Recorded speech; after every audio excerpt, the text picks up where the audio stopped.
পটলের তো অনেক ধরনের রেসিপি খেলাম, পটলের দোরমা, পটলের ঝোল, পটল ভাজা। এবার একটা নতুন ধরনের রেসিপি খাবো, দই পটল। এই জন্য বাজার থেকে পটল কিনে এনে ওর জামা প্যান্ট ভালোভাবে খুলে নিলাম, মাথা পা কেটে ছুরি দিয়ে ওর বুকটা ভালোভাবে চেরা চেরা করে দিলাম।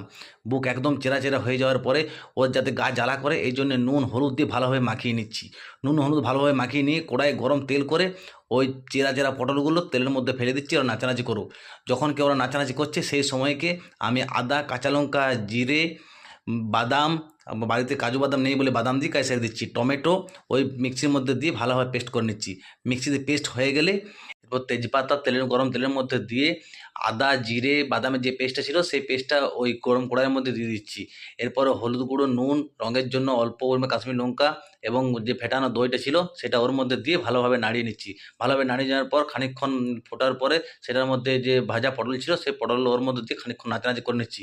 খানিকক্ষণ নাচানাচি হয়ে যাওয়ার পরেই অল্প গরম মশলা দিয়ে নামিয়ে নিন, বাস তৈরি আপনার জন্য মুখরোচক দই পটল। এটা খেলে বন্ধুরা সত্যি বলছি আপনাকে আর কোনোদিনও অনুষ্ঠান বাড়িতে বা কোনো রেস্টুরেন্টে যেতে হবে না, একবার খেলে বাজি মাত একদম।